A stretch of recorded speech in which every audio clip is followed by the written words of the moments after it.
So as a recap, in the saucepan I've got 25 grams of butter and 75 mils of cold water. Ready, I've got my strong flour. I've got my 30 grams of strong flour. This will make about 15 profiteroles. Once it's boiling, it must be boiling. You take it, you turn the heat off, you take it off the heat, and with your paper, you put the flour straight in, and off the heat, you're gonna stir. So stir. Off the heat, you don't do it on the heat. Stir, stir, stir, use a spoon. And what you're gonna do is, you're gonna create a paste. And you keep on stirring it. You see at the moment how it looks a bit weird. You keep on stirring it, and it will start to go to like a ball.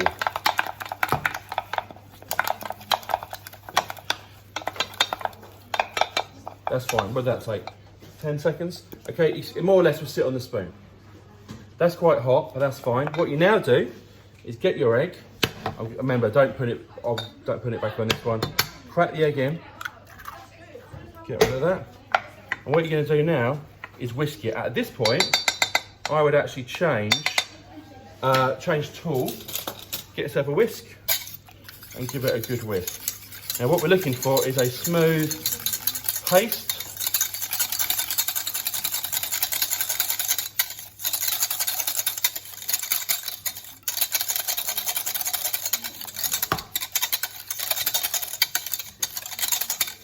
Okay, and there is our profiterole mixture. Looks fairly wet, but that's fine, okay? Because you've got eggs in.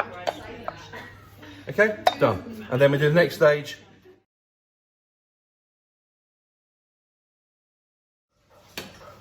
Okay, so when you made your mixture, you get yourself a baking tray and some paper, and you literally just want to get teaspoons full and put them onto the paper. Try and keep them roughly round. These will spread quite a bit and rise quite a bit, or should, if it's done right. So make sure you leave room for movement. Okay, so spread them all out.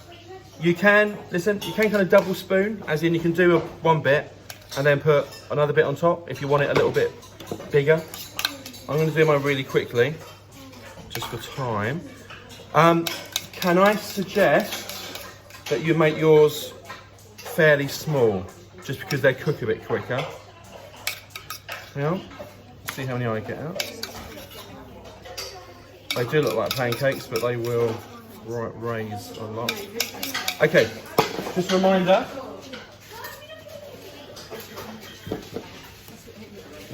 Please use the spatula. Look, I've got about another 3 there, at least, or another couple at least. So right, once you've done that, the ovens are on. And remember I said you wait for your cooking partner. All right, don't put them in on your own, because otherwise they'll have to open the door and that'll look cold air. What you do, which is a bit unusual, get some cold water, just on your hands, and just sprinkle it with cold water. Not mental, but just a little sprinkle.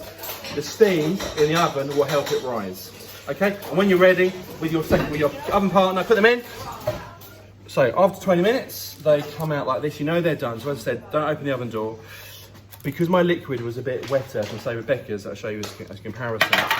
Rebecca's, always the way, has actually come out a little bit better, because her mixture was a bit thicker, therefore a bit more domed. What you're now going to do is you're going to get a knife and you're going to cut them while they're crispy. And notice, by the way, you overbake, so they're quite crispy. You know, you want them crispy. What you're going to do is get a knife and you literally just kind of cut them in half, like that. Okay, and what then happens is the steam will then be released from the profiterole. Okay, if yours have gone a bit wrong and gone a bit flat, what you can do tomorrow is kind of make a sandwich with them with like the cream. You still can squirt them with cream. The other method, by the way, if you don't want to, if you don't want to split them in half, if yours are a bit flat, is to make a hole in the bottom. Just make a hole ready for tomorrow. What we can then do is get a piping bag and pipe the cream in the profiterole, and that will kind of re-inflate them. What you're now going to do is get a sandwich bag, you label the sandwich bag, and you put that in the fridge. Okay, and then we're all good. So, part 2, you're going to put your double cream into a bowl, and you're going to get a whisk, which is in the cupboard yonder. I've started to whisk mine, and this is actually really important to whisk it properly. So I've half whisked it. I'll just finish it off really quickly to look at the thickness. If I over whisk cream, what do I get? Any idea? Other than a mess. If I over whisk cream, you get butter. That's right. So, yeah. So therefore, if you whisk cream too much, it tastes really horrible and oily. So you have to do it at the right amount. So listen. With all these things, you've got to know when to stop. So if I just get someone a spatula, move that out of the way, and just show you, it needs to kind of sit like proud, yeah, on a spatula. Now listen, if you're flavouring this, let's say you're melting chocolate, putting it in, don't use a whisk, just fold it in, all right? Because if you whisk it more, then you're making it thicker, and you don't necessarily want that. Okay, so literally at this point, once you've got the right thickness, I'm just putting some vanilla in mine, just because, a bit of vanilla. Oh, that's a lot. Yeah, we want it to flavour it nicely. Okay, so again, I'm not using a whisk. I'm just gonna mix it in, fine. What we now do is the following. Let me show you these. These are professional icing bags. These are really expensive, which is not your problem. But just do me a favour, just use one. So what you're gonna do is, oh, that's a good start. So full in the thing. So, you do it off. There's like a serration. Sometimes, in this example, the machine sealed it at the top. You can kind of see, hold it up to the light, it was like a line. So what you need to do here, it's not on all of them, it's like every fifth one, which is a bit annoying. You've just got to cut off the top. Okay, what you're then going to do, and then it will open. All right. With all these things, you fold it over, because if you don't fold it over, when you put the cream in, it's all mucky at the top. All right, so you're going to fold. Show the video of that. You do that. What you're then going to do, remembering this cream at this point is flavoured to your preference. All right. So if you've got melted chocolate in there, or you've got some fruit in there, if you're going to do coffee, you need to put a tiny bit of just water from a tiny splash, half a teaspoon, in the coffee and mix it, and then pour that in as a liquid. I'm not doing jam. Okay, we'll talk to you about that later, because jam will be a little bit different. Right. So let me quickly do this. Stick it in. Okay, move that out of the way. At this point, you want to go it so it goes down the bottom. You don't need a nozzle because we're just piping inside there. But be mindful of that. Don't have a massive kind of hole because it'd be too much. So you want it fairly small. Probably about that, I guess. What you then do, move this out of the way, is remember yesterday I made holes in the bottom of mine. Okay, for the video, a hole. And all we then do, just to show you how this works, so you want to twist it. You want to twist this so that it actually pushes the cream down. All right, notice where I'm holding it. So you twist it and you put your hand like that so you can push. All right, now it's better to have the hole smaller, but you can make it bigger later. You can't do it vice versa, but you can, but you have to waste a bag. I'm going to make that slightly, tiny bit bigger. What you then do is you kind of insert and you squeeze. And what you do is you'll feel this filling up. Whoops, he says, as it pops out the top, which is fine. Oh, sir. Yeah. So one, let's do another one now. I've got them out of the bag first, be handy.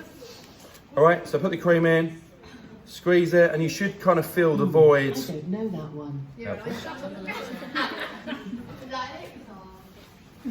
I thought you killed her. I'm tempted. All right, what we do later, let's fill them first, and then later we do the caramel and the thing. Okay, so fill them all, and then we go to the next stage in a second. All right. So what I've done is I've made some caramel here, literally just sugar, and what we can then do is we can use that to dip carefully in the top, and what that would do is create both a crusty topping, but also it will act as a glue for the croquembouche. So just obviously being mindful, it's absolutely roasting. So put that in there. So obviously this is not a real kind of croquembouche, but an approximation of a croquembouche. To be safe, you could use a spoon to dip this in, or you could use a fork to dip these in.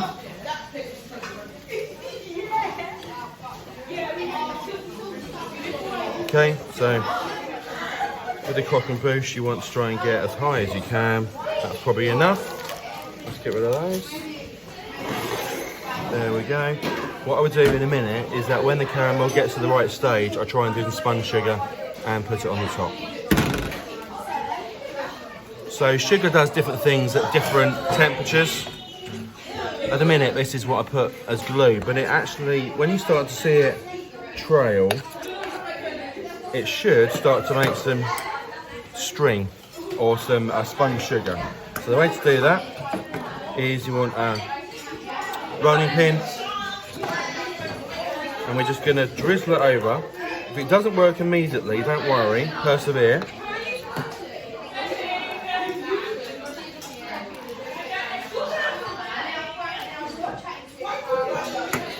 You see how thick that is when I do it?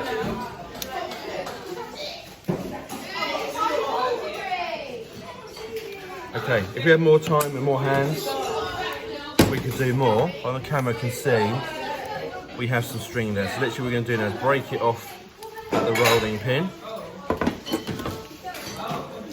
And there we have some spun sugar.